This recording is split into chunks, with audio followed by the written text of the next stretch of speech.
everyone, welcome to Egan Learning. അപ്പോൾ NMMS exam ഒക്കെ ആവാനായി. അപ്പോൾ എല്ലാവരും അതിന്റെ ചെറിയൊരു ടെൻഷനിലൊക്കെ ആണോ? അപ്പോൾ ടെൻഷൻ ഒന്നും വേണ്ട, എക്സാം ഭയങ്കര ഈസി ആയിരിക്കും. അപ്പോൾ എന്തായാലും ബയോളജി നമുക്ക് സെറ്റ് ആക്കാം, അതിനോർത്ത് ഒരു ടെൻഷനും വേണ്ട. അപ്പോൾ എന്തായാലും ബയോളജിയിൽ ചോദിക്കാറുള്ള കുറച്ച് ക്വസ്റ്റ്യൻസ് വളരെ കോമൺ ആയിട്ട് പ്രീവിയസ് ഇയറിലൊക്കെ ചോദിച്ചിട്ടുള്ള കുറച്ച് ക്വസ്റ്റ്യൻസും അതുപോലെ തന്നെ വളരെ ഇമ്പോർട്ടൻ്റ് ആയിട്ടുള്ള കുറച്ച് ക്വസ്റ്റ്യൻസും ആണ് ഇപ്പോൾ ഇന്ന് നമ്മൾ ഡിസ്കസ് ചെയ്യാനായിട്ട് പോകുന്നത്. അപ്പോൾ ഞാനിവിടെ ഇങ്ങനെ ക്വസ്റ്റ്യൻസ് പറയുന്നതിനനുസരിച്ച് നിങ്ങൾ അവിടെ ഇരുന്ന് ആൻസേഴ്സും പറയാം കേട്ടോ. ഓക്കെ, അപ്പോൾ ഓരോരോ ക്വസ്റ്റ്യൻസ് ആയിട്ട് നമുക്ക് നോക്കാം. First question, Pavocristatus is the scientific name of. Pavocristatus എന്നത് എന്തിന്റെ ശാസ്ത്രീയ നാമമാണ് എന്നാണ് ചോദിച്ചിരിക്കുന്നത്. എലിഫന്റ് ആനയുടേതാണോ, ഡോഗ് നായയാണോ, പീകോക്ക് മയിലാണോ, അതോ ക്രോ കാക്കയാണോ, എന്തിന്റെയാണ്? പാവോക്രിസ്റ്റേറ്റസ് എന്നുള്ളത് പീകോക്കിന്റെ സയന്റിഫിക് നെയിം ആണ്, നമ്മുടെ മയിലിന്റെ ശാസ്ത്രീയ നാമമാണ് കേട്ടോ. യെസ്. അടുത്ത question, organisms belonging to the same species constitute. ഒരേ സ്പീഷീസിൽ പെട്ട ജീവികൾ ചേർന്ന് രൂപപ്പെടുന്നതാണ് എക്കോസിസ്റ്റം അഥവാ ആവാസ വ്യവസ്ഥ, പോപ്പുലേഷൻ ജീവിഗണം, കമ്മ്യൂണിറ്റി അല്ലെങ്കിൽ ബയോസ്ഫിയർ. ഇതിലേതാണ്? ഒരേ സ്പീഷീസിൽ അല്ലേ, ഒരേ സ്പീഷീസിൽ ബിലോങ് ചെയ്യുന്ന ഒരേ സമുദായം, ഈ പറയുന്ന പോലെ തന്നെ ഒരേ സ്പീഷീസിൽ പെട്ട ജീവികൾ കൂടി ചേർന്നിട്ടാണ് എന്തുണ്ടാവുന്നത്? ഒരു പോപ്പുലേഷൻ അഥവാ ഒരു ജീവിഗണം ഉണ്ടാവുന്നത്. So option 2 is the right answer. അടുത്ത question, choose the correctly matched pair. John Ray coined the term species. John Ray ആണ് സ്പീഷീസ് എന്ന പദം രൂപീകരിച്ചത്.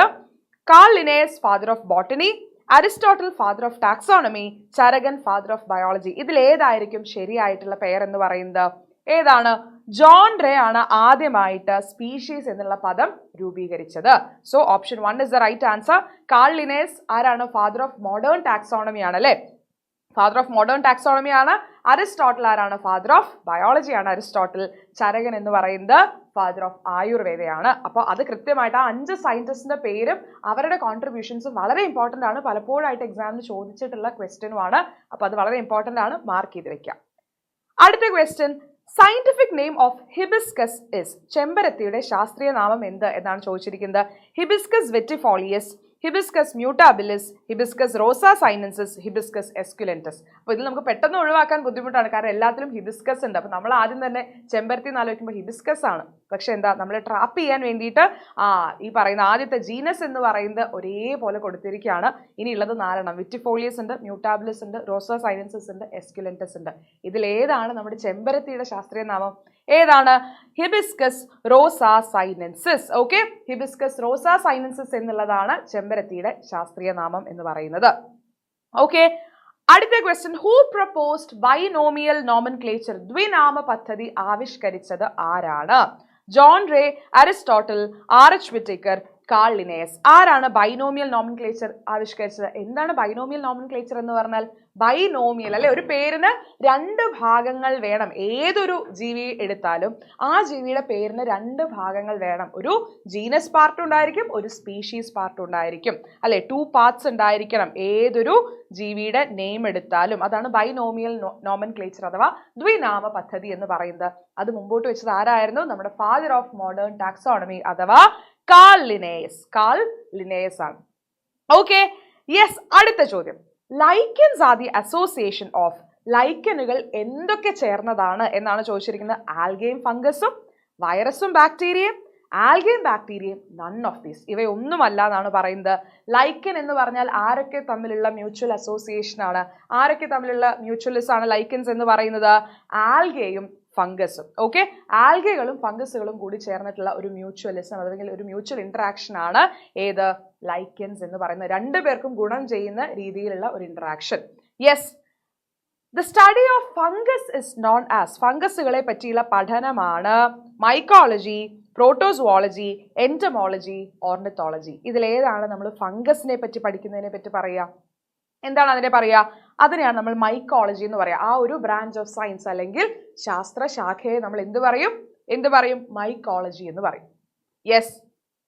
അടുത്ത question, which of the following is not a viral disease.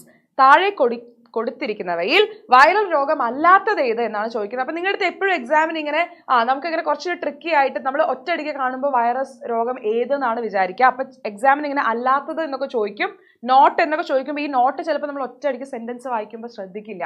അപ്പോൾ question എപ്പോഴും വ്യക്തമായിട്ട് വായിക്കുക, ക്ലിയർ ആയിട്ട് നിങ്ങളുടെ കയ്യിലുള്ള പെന്നോ അല്ലെങ്കിൽ പെൻസിൽ വെച്ചിട്ട് കൃത്യമായിട്ട് ഇങ്ങനെ വെച്ച് ഇങ്ങനെ വായിച്ചു പോകണം കേട്ടോ. Yes, cholera, polio, rabies, chicken pox. ഇതിൽ വൈറൽ രോഗം അല്ലാത്തത് ഏതാണ്? കോളറയാണ്. കോളറ എന്ന് പറയുന്നത് ഒരു ബാക്ടീരിയ ഉണ്ടാക്കുന്ന അസുഖമാണ്. നേരെ മറിച്ച് പോളിയോ ആയിക്കോട്ടെ, റാബിസ് ആയിക്കോട്ടെ, ചിക്കൻ പോക്സ് ആയിക്കോട്ടെ, ഇതെല്ലാം വൈറസ് ഉണ്ടാക്കുന്ന അസുഖങ്ങളാണ്. അതുകൊണ്ട് ഓപ്ഷൻ 1 കോളറ എന്നുള്ളതാണ് ശരിയായ ഉത്തരം. Okay, yes. അടുത്ത question, who invented the vaccine for acute smallpox disease? വസൂരിക്കുള്ള വാക്സിൻ കണ്ടുപിടിച്ചത് ആരെന്നാണ് ചോദിച്ചിരിക്കുന്നത്. എഡ്വേർഡ് ജെന്നർ ആണോ, അലക്സാണ്ടർ ഫ്ലെമിംഗ് ആണോ, റോബർട്ട് ഹുക്ക് ആണോ, ലൂയി പാസ്ചർ ആണോ? ഇതിൽ ആരാണ് സ്മോൾ പോക്സ് ഡിസീസിനുള്ള ഒരു വാക്സിൻ കണ്ടുപിടിച്ചത്? ആരായിരുന്നു? എഡ്വേർഡ് ജെന്നർ ആയിരുന്നു. എഡ്വേർഡ് ജെന്നർ എന്നുള്ളതാണ് റൈറ്റ് ആൻസർ. അപ്പൊ ഇങ്ങനെ വാക്സിൻസ് ഒക്കെ കണ്ടുപിടിക്കുന്നത് ആരാണ് എന്നുള്ള ചോദ്യങ്ങളും ചോദിക്കാറുണ്ട്. അപ്പൊ അതും വളരെ ഇമ്പോർട്ടന്റ് ആയിട്ടുള്ള ഭാഗമാണ്, പഠിച്ചു വെക്കുക. യെസ്, അപ്പൊ ഇത് നിങ്ങൾക്കുള്ള ഒരു ക്വസ്റ്റ്യൻ ആണ്. In jaundice which organ is mainly affected? മഞ്ഞപ്പിത്തം ബാധിക്കുന്നത് ഏത് അവയവത്തിനെയാണെന്നാണ് ചോദിച്ചിരിക്കുന്നത്. കിഡ്നി ആണോ, പാൻക്രിയാസ് ആണോ, ലിവർ ആണോ, ഹാർട്ട് ആണോ? ഈ 4 ഏതാണ്? അപ്പൊ ഇതിന്റെ ആൻസർ നിങ്ങൾ എന്ത് ചെയ്യണം? ഈ വീഡിയോന്റെ താഴെ കമന്റ് ചെയ്യണം. ആൻഡ് ഈ വീഡിയോ ഇഷ്ടപ്പെട്ടു എന്നുണ്ടെങ്കിൽ തീർച്ചയായിട്ടും താഴെയുള്ള ഒരു തംസ് അപ്പ് ബട്ടണിൽ കൊണ്ടുപോയിട്ട് എന്ത് ചെയ്യുക? നിങ്ങൾ ഒരു ലൈക്ക് കൊടുക്കുക ആൻഡ് എല്ലാ ഫ്രണ്ട്സിലേക്ക് എത്തിക്കുക. കാരണം നിങ്ങളുടെ പോലെ തന്നെ ഫ്രണ്ട്സും എല്ലാവരും സ്കോളർഷിപ്പ് നേടട്ടെ അല്ലേ? അപ്പൊ എല്ലാവർക്കും വീഡിയോ ഷെയർ ചെയ്ത് കൊടുക്കുക. ഇനിയും ഇതുപോലുള്ള ഒരുപാട് വീഡിയോസ്, ബയോളജി മാത്രമല്ല, നിങ്ങൾക്ക് ആവശ്യമുള്ള എല്ലാ വീഡിയോസും നമ്മുടെ ചാനലിൽ വരുന്നുണ്ടായിരിക്കും. അപ്പോൾ ചാനൽ സബ്സ്ക്രൈബ് ചെയ്യാനും മറക്കരുത്. കമന്റ് ചെയ്യാൻ മറക്കണ്ട. ഇതാണ് ക്വസ്റ്റ്യൻ. യെസ്, അപ്പോൾ അടുത്തൊരു വീഡിയോ ആയിട്ട് കാണാം. Till then bye.